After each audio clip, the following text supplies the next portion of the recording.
Welcome to the show that looks at truth, fiction, and reality with a smirk.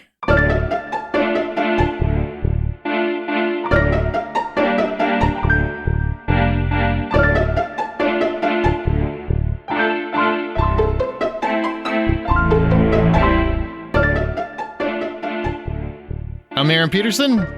I'm Amanda Sink. And I'm Zack Parkerson. Whoever that is. Each week, one of our hosts introduces an original story, which we then use as a springboard for a spirited and lighthearted discussion, whatever the moral or theme is. And yeah, Zack wasn't here for a couple episodes, so welcome back. Yeah, special guest Zack Parkerson appearing. Thanks for having me. On your own show. How's that feel? It feels pretty good.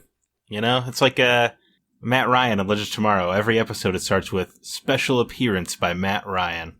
It almost feels like this is a part-time gig for you. You're the only person that even understood that reference. Surely somebody else watches DC's Legends of Tomorrow. Yeah, surely. Surely. Did you happen to listen to Brian as he filled in for you? Took your seat? Well, actually, he took both your seats at one point. Yeah, he's fairly mediocre podcaster, but he'll learn as he goes. Wow. He's a solid start. Don't worry, he won't listen. No, there's no way Brian's listening to this. He's not listening. Unless we start talking about football, he might pop in. Hey, what's going on? What? So let's start talking a southern twang. That'll get him. Yeah, that's what I'm going to do for the rest of this episode. All right, y'all. I want to talk like Please Tiger don't. King. That his whole episode. Hot damn Carol Baskins. Oh, who's sick of hearing about that guy right now? Am I the only person who hasn't watched that thing?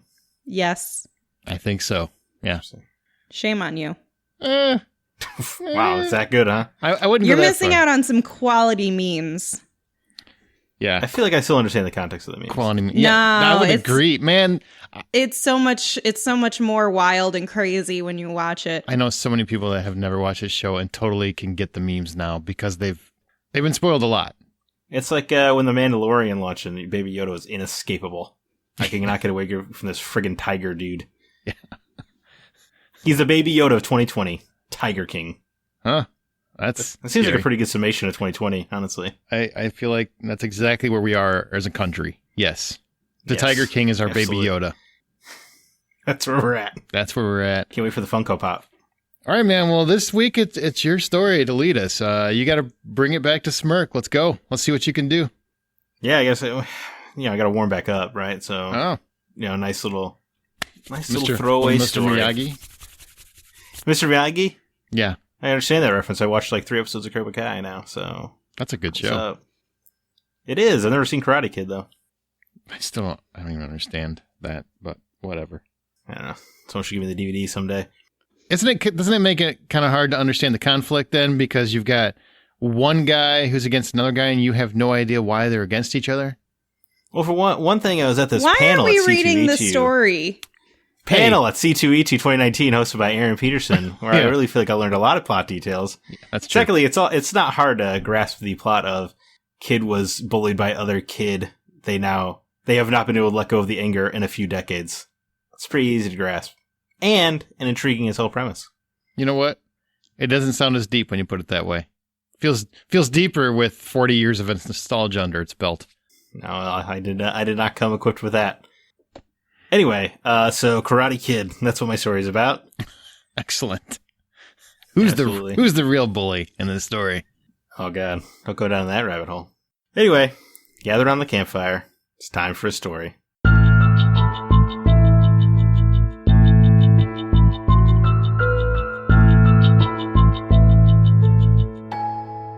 Chase had only lived in his new apartment maybe 2 weeks or so. Life threw him quite a curveball and he had no choice but to adapt. So he didn't exactly get to choose the greatest place.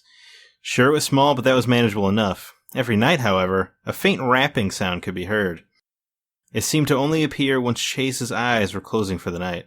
As he lay there drifting to sleep, the noise would happen. Easy enough to ignore at first, but not for long. One cold and rainy night, Chase finally tried tracking down this abominable noise. During his evening exploration, it was easy to deduce the noise came from the kitchen. Attributing the noise to a leaky faucet, Chase attempted opening the cupboard underneath the sink, but it wouldn't budge. Pull as strong as he might, the cupboard door simply wouldn't open. He decided the best course of action was to ignore the sound for the night and call the landlord about it in the morning. Surely if the cupboard was sealed, it had to be for a reason. Chase's landlord proved just as unreliable as most landlords when he got nothing but an answering machine. Left with no choice, he went through the day ready to ignore the noise once more. He even prepared himself with a nice new pair of headphones. But this night had a fun twist for poor Chase. The rapping sound had grown louder into a very obvious knocking. Chase sprang up from bed. He pulled, tugged, and kicked at the cupboard door to no result. He grabbed a kitchen knife to try to pry at the opening, but nothing. The knocking turned into begging. The noise was getting louder and louder. It was obviously no dripped, but maybe it was a trapped animal. Chase began punching and screaming at the door, overcome with an anger and determination foreign to him. The punching led way to the door cracking, so Chase kept at it. His knuckles cracked and tore just as the door did, but there was no stopping him now. There was a curiosity, a hunger for knowledge he had never experienced before. What manner of creature could be under there? Finally, with blood staining the wood and trickling down his knuckles and hands, he got through. He tore the door apart, forcing an opening. He could finally get a glimpse inside. What he saw was indescribable. A creature so foreign and unfamiliar, Chase's feeble human mind couldn't comprehend what it was seeing. A shivering puff of black smoke, a cloud of hatred and despair, and at the center of it, a small metallic mass. Every dark thought Chase had ever had was at the forefront of his mind. Murder, hatred, bigotry, rape, suicide, it produced in him euphoric joy. He stared at it for what felt like hours, but was only in reality seconds. And then his mind broke. When he was finally found, some 6 days later, he was found staring into that cupboard under the sink, surrounded by blood and wood, muttering only one phrase, "For the black." I have no idea what just happened. I don't either. Yeah, man. There you go. Can I get a plot summary? I don't know. Have you read Lovecraft? Yeah, I've read Lovecraft, short so story. it's very obscure then. Yeah, it's an eldritch horror under the sink. That's gonna, give it away, I guess. Oh, there we go. Why don't we explain that for the simpletons like us? The great cosmic horrors as laid out in the fiction of H.P. Lovecraft were creatures, Cthulhu, I guess, is the most common one, but they were so incomprehensible to the human mind that to often just look upon them would produce in the viewer insanity. Oh, okay. So he was scared to death. Because your mind literally cannot comprehend the impossibility of what's laying before you. Okay. All right. I'm with you. Didn't realize you guys didn't like Lovecraft. No, I like Lovecraft. It's just a complicated story. I was just trying to understand it. I was trying to ascertain what happened to the man. He cracked. Ascertain is my favorite word. Fun fact. He did Okay. crack, yes. Is it really? Ascertain's a great word. I'm glad that I could ascertain that.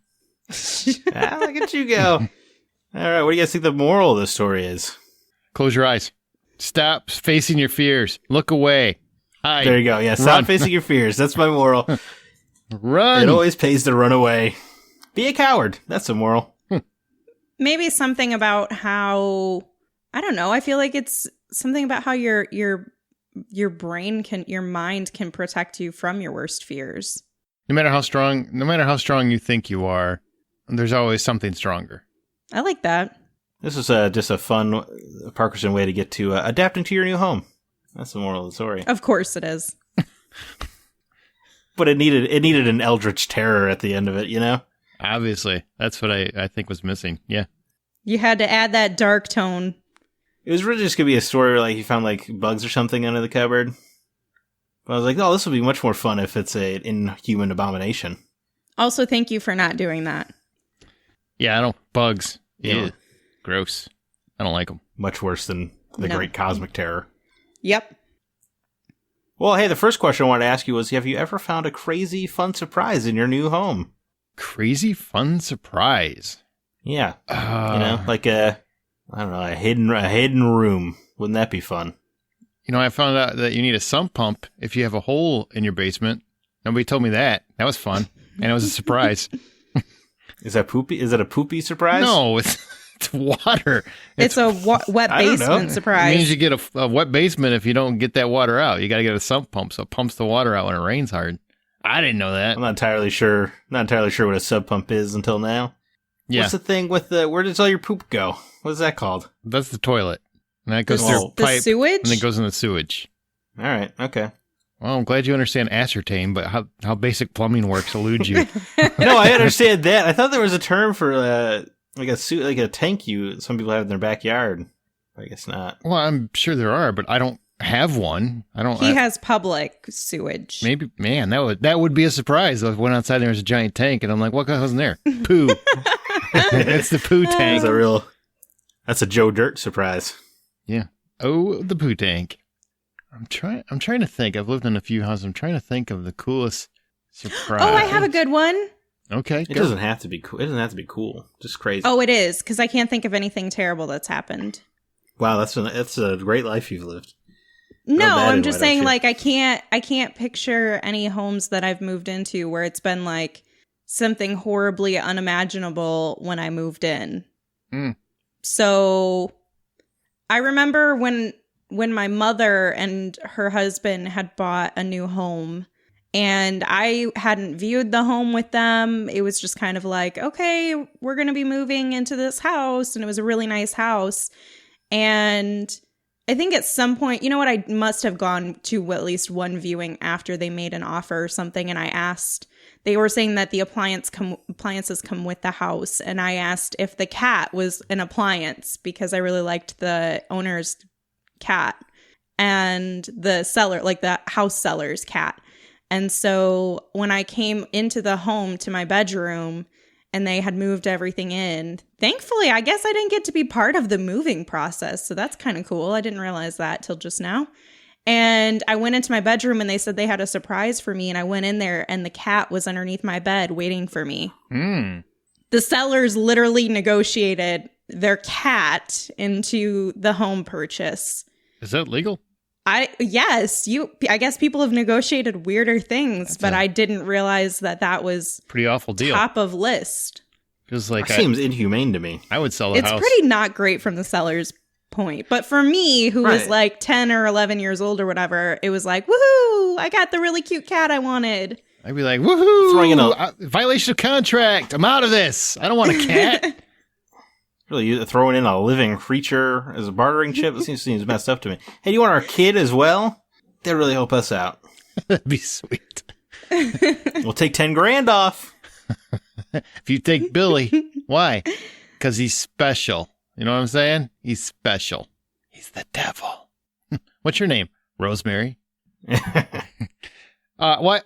I did have a cool, I found and it wasn't a trap door, but my grandparents, I didn't know this until I was grounded once, but they had 2 rooms. It was almost like a clue house because they had 2 rooms that the closet was connected, but the doors were on opposing ends. So you don't know it unless somebody told you, or you actually opened the door, went in the closet and tried to walk. So, I mean, you could actually go in one room in the closet and come out their bedroom. And so I found that out because I was grounded and I was trying to find a way out and didn't know that. Found a way into their bedroom. Got caught faster that I was trying to escape. So it was a great escape. It went very poorly. Yes, it was the great failed escape. But I learned that, wow, that's pretty cool. They got basically a secret entrance into their room or out of their room. It's pretty neat. Pretty good if they have somebody trying to break into their home and kill them.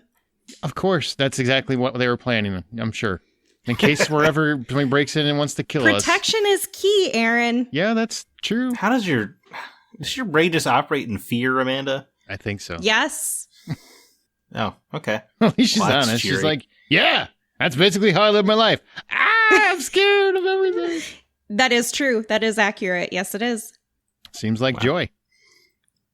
I can think of 2 stories off the top of my head. One is I moved into an apartment and I leaned against the wall. The whole wall caved in. That's bad. That's pretty awesome. That's not great. That's not a good wall. I hope you didn't retain your residence. Or deposit. Oh, I sure did. For the next 2 years, I did. Did you fix the wall? Yeah, it took them 2 weeks, but yes.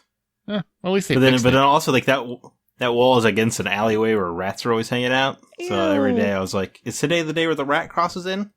Oh. Did they at least reduce some of your rent? I think they gave me $50 off that month, I want to say. They gave him an extra wall. I mean, really, he came out ahead. An extra wall. He got an extra wall. Not an extra wall. They fixed the wall. You know what? You had a wall. Technically, you broke the wall. They gave you a new wall. That's an extra wall. Optimism. The wall should probably sustain pressure. That apartment later have a pipe break over my bed, and just start crashing like That's disgusting. the neighbor's like sewage water onto my. That's how I woke up. Now you know how plumbing works. I knew how plumbing worked. There's I'm not convinced. somebody knows what I'm talking about. Was that the pipe that was attached to the giant poop tank out back? Wouldn't that be funny? See, I would have learned a great deal that day. Unlearned that lesson. There are those tanks that, like, when you go camping and stuff like that. So I'm sure there are places that have it. I'm sure there maybe trailers have them or something along those lines. I'm sure those things exist. I'm sure it's like just private sewage. Anytime you have private, it's poop tank when it's not public, Like I lived on a little farmhouse for a while, and eventually something backed up, and because of a bunch of like tampons and stuff, and like so poop and stuff was all over the yard. Tisk. Oh yeah, ew, yeah, that's horrible. It happens. So this is why it's very. So what causes that? Disgusting people. That can be city sewage. It can just be people throw wipes away and they're not supposed to. Those aren't flushable, really. As much as you think they are, they're not. Anything that's even if not they say flushable, disposable, not really. It doesn't really break down. Yeah, they say flushable though. I think there's a study on the flushable wipes. They are not, in fact, flushable. Well, there's some that are not flushable. Like they don't say they're flushable, this. and then there's others that say they are flushable. I don't know how we got here. I'm pretty sure the flushable ones have been proven false. Oh, well, that's unfortunate for the plumbing that they do I've break used. up. They break up over time, but not fast enough that it makes a difference. So, what was the other experience? Hang you on, had, I learned Zack? I learned something very important from this episode already. If you happen to be looking for real estate and you're looking to buy something new, there's a distinct difference between pootie tang and poo tank. So make sure you're reading it correctly. That's all I got to say. That was such a lame joke. I'm a was little real bad. disappointed in you because you're normally like on par. I could retract it, but I'm not going to. No. Just leave it Yeah, because it was absolutely. bad You know enough what? to make everyone else laugh. I dropped it like it's hot. Someone laughed at that and said, I was thinking pootie tang when you said poo tank too. Dropped it like it's hot. There you go. That's a nice 15-year-old reference. You're welcome. Yeah. Talk to the hand. Wow. The other one, and Amanda's going to love this, is when I lived in an apartment for several months and then decided we were going to rearrange the kitchen. So we were moving the fridge from its corner to the other corner. Oh, God. This is And bugs. underneath the fridge is, probably 20, 30 cockroaches underneath the fridge. No. Yeah. Nope. I literally have It's my feet off the pretty- ground right now. Ew. It's pretty dope, let me tell you. Did you move? I'd need dope Please to tell get me out you of that. moved. No, I didn't. You don't. What? You don't just. Man, do you think I have the kind of money to just drop mid-lease and be like, well, it's time for a move? These are such No, but white No. you people could just solutions. negotiate These are such and say, first I'm world going to solutions. sue you for inhumane living Sue them. standards. Man, you have never really been poor, have you? I'm telling you. I've never lived in a place that had cockroaches or collapsing walls. Correct. You're right. I have not. That is what poor is. You know what, Amanda? Yes. That leads into a tremendous question. Have you ever hated somewhere you've lived? Just because of... The coffee, I mean, I've- coffee wasn't hot enough. No, I don't drink coffee. I liked it, except it only had 3 sun-facing windows, and I really wanted 4, so I couldn't stand it. My No. butler did not buttle fast enough. There You know, was he would this serve house. English breakfast tea, and I like Earl Grey. Son of There a was this bitch. house that I lived in for a couple of years, and it had a lot of good perks. I mean, it was just a rental, and it wasn't anything fancy by any means. It was quite small. And I mean, you could get an apartment probably bigger than this house, but you also couldn't use the basement because the windows did not have proper, I don't know what it is, like they just didn't have a good seal around them. And so whenever there was a really big rainstorm, water would flood the basement. And so that was fun to lose some of your belongings in that beginning. And then we also had like a lot of, because it was a corner house across from where they would have this annual fair festival thing. And so we would like have a lot of fights in our Renaissance front fair yard. or something? No, just like it was like a Memorial Day fair Oh. sort of thing, like a festival for that weekend. And it always resulted because we were directly across the street where traffic would cross to the other side. And it was a corner house. And there would always be like probably 50 people each year with a bunch of fights and guns on our front yard, and that was not great. And the house overall was a little bit small, and so that sucked. But yeah, that one wasn't my favorite. Okay. Yeah. Let me take a crack at this one, Zach. So the 3 days, roughly, that you suffered in that one house, that was my everyday for about 13 years, because we lived across the street from the projects.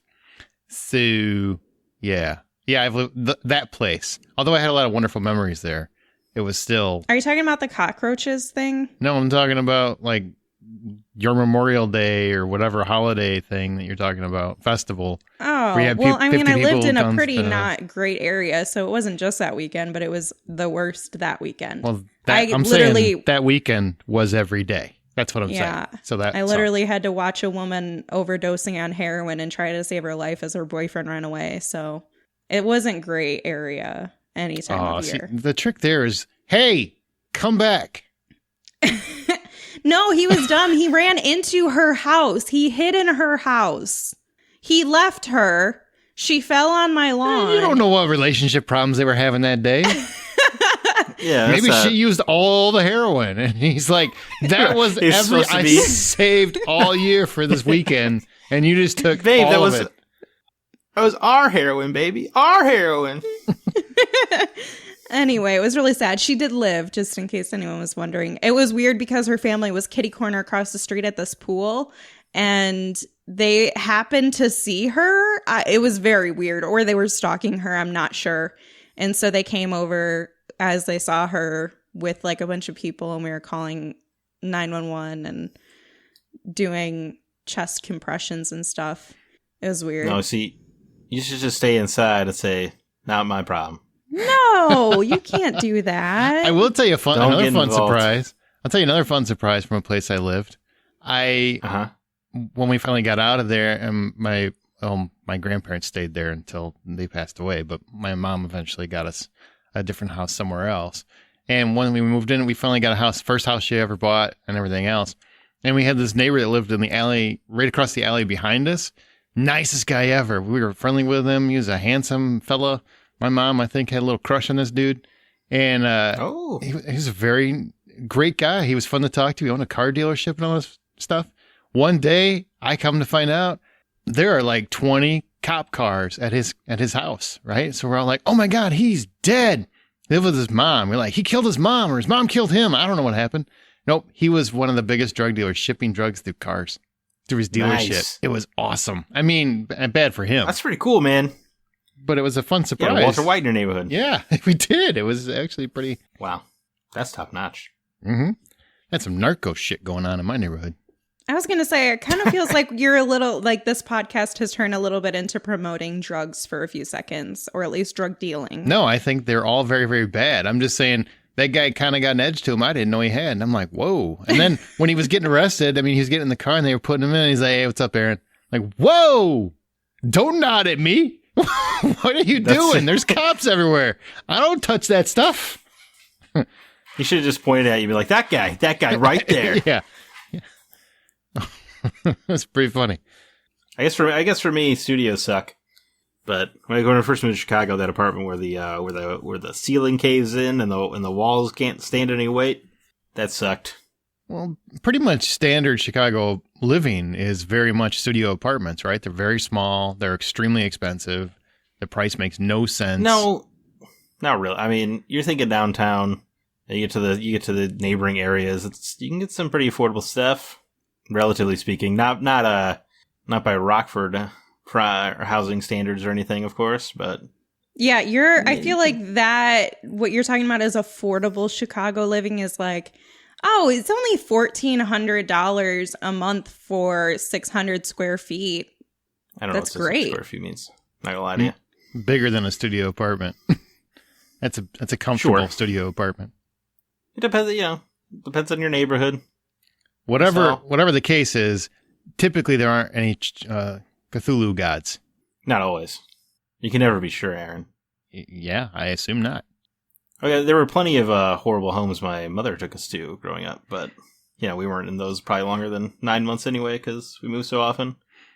I feel like this is a get to know Zack episode. No, that was short. That was brief.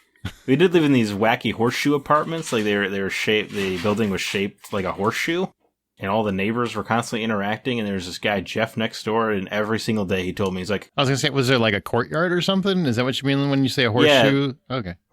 Right, there's like a little central area, and there were all these the apartments were terrible. They were studios, except it was like me, my mom, and my two brothers every weekend. Mm-hmm. It was awful. But there was this neighbor guy Jeff. Every single day, if he saw you, he'd be like, "Hey, you want to go fishing?" And you'd be like, "No, I got school." And he'd be like, "Well, just so you know, I got a boat in my backyard." Every day he would tell you, "I got a boat in my backyard." Hey, I was thinking about taking out the boat in my backyard. He had to tell you it was his backyard every single day. It was utterly bizarre. Every day? I love that guy though. Every time I interacted with old Jeff, he mentioned the boat in his backyard. You ever check any of the local county offender lists just to see if old Jeff popped up? We actually did go out with him one day. The boat did work.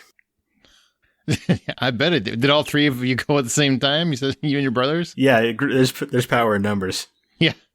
He's like, well, I can't take all three of them. I guess we're going for a ride. I guess we're actually going fishing. Man. Oh, yeah, that was funny. I was using that boat as bait, but now I got to buy some. How do you find joy in the spaces that you hate? Do you make it your own, even if it's too tiny? Do you board up the windows to feel safe? Oh, Amanda?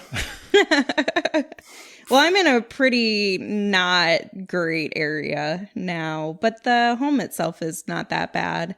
I think it's about the people that you're with and just making the best of it.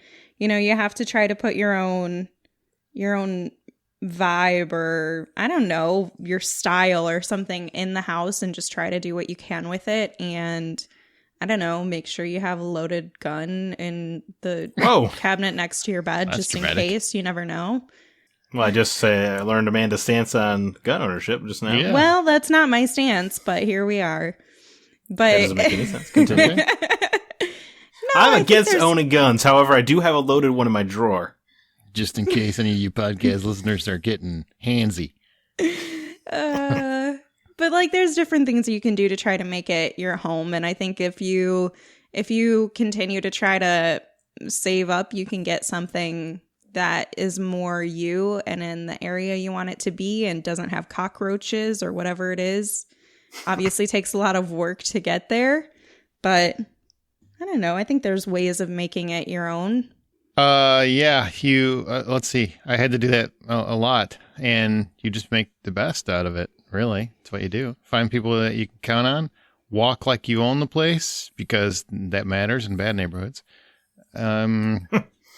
Or just don't walk outside very often. That's what I do. No, that'll actually get you mugged faster. So great. Thank you. Made stop living in fear, man. That's not good. You know who people target? People that aren't walking outside very often. Women. No, it's just people they perceive as weak. So those are little things. And if you live in a small concentrated space, you just got to make the best of it and always be trying to find a way out of it. That's really all you can do. Our thanks to the advice is going to help me through the next few months. When you grow up poor, or where you are poor, you learn very fast that things don't matter. You don't need stuff. And you can make the best. That's where I always used my imagination as a kid, because I didn't have anything. So it was paper, pen, and I could draw, I could write, do things with your mind. Take your mind, put your mind in a different place. That's why I love movies so much. Escape reality. Yeah, it's good. Yeah, video games are great. Meditate. You can meditate whenever you're feeling overwhelmed. Have you ever tried it? I don't want to hear you talk negative if you haven't tried it. Okay. I have tried meditating. Meditating is only, I feel like, ever made me just get trapped in my head faster. I would agree with that. Well, then you're not clearing your mind, because the whole point is that you're not in your thoughts. I am incapable of this. It's not for everybody. Have you ever tried drugs? I'm not suggesting it. I'm just asking. Like heroin? You do know somebody who can give me some heroin. So that's good. I wouldn't say that I know them. Well, that's good, because that would be held against you in court. I wouldn't say I knew him either. Accomplice. I don't. Smart. Plead the fifth. No, I've never tried drugs. It was just a joke, but you drink, and so that doesn't help anything. I was just going to make a joke that it did, and then I realized it doesn't help. It's probably the wrong advice. It is. You know, I don't drink as much as I did a few years ago. Maybe I should start drinking heavily again. Thanks, Amanda. Maybe Appreciate you that. should not do that, though. Words of wisdom. Do you guys think the story was truth or fiction? Fiction. Very fiction, like so fiction.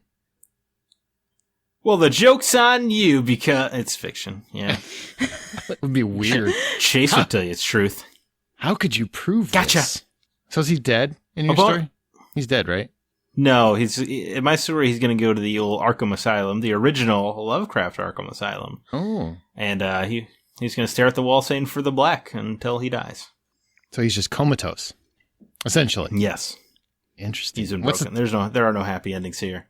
What's the title of your story? For the black. Ah. I never wanted it. It's poetry, you see. It rhymes. Just get that. It's like Game of Thrones. I didn't want it. For the black. I never wanted it. No? All right. Game of Thrones. I've never seen anything culturally die faster. Wow. All right. Well, as our show goes, our listener will occasionally pick listener stories to read and discuss on Smirk. If you'd like a chance to have yours, write email to mystory@smirkpodcast.com. Zach, thanks for coming back and bringing us a joy buzzer of a story. Yeah, man. That's I was noticing a distinct lack of insanity and death while I was gone, so I had to return. There was a whole thing that I feel like we didn't even touch on, which is how can living in squalor or living in fear, living in whatever situation where we're not comfortable and we're not happy, I guess is the term, how it affects you psychologically and can break you mentally. Because, that is the one thing, like when you grow up in poor communities, you find very often, a lot of people are like, just work harder and you'll get out of there. Man, you don't realize how much a lot of living in that world can bring you down and mentally just make you so you cannot compete in the regular world. I mean, there's a lot to talk about there too. Maybe a whole other episode someday on that. Your environment is beating you down. Mm-hmm. And you're surrounded by a bunch of people who have probably already given up. So you're like, yeah, what's the point? Oh yeah. Escalates quickly. And oftentimes just pull at you and keep you down every time you're trying to get up. It's very easy to stay there when you are in those communities. It's very easy for people that have never lived that life to lecture people how they should get out of that life, which is, I always find ironic. Yes, because they've never had to. Yeah. They have no experience with it. I still remember I had family members that were upset at me when I became a manager. What? Selling out to the man? I was better than them. That's what they, no, you think you're better than us now? Absurdity. No, well, that's a good mindset to have, ain't it? More pairs of pants. I can afford those. No, you buy 2 pairs of pants, okay? And that's all you need for the entire duration. You wait for one of them to wear out, then you buy a new pair of pants. Wow, that's gross. All right. That's all you need in life. I don't even want to see what your underwear drawer looks like. And if you like Smirk, please share this episode on your social media outlets. Join the conversation by going to our Facebook group. Follow us on Twitter at Smirk Podcast. Be sure to use the show's hashtag Smirk. And be sure to subscribe on your podcast app of choice. Check out our website, smirkpodcast.com. As you write your own life story, always remember to tell it with a smirk.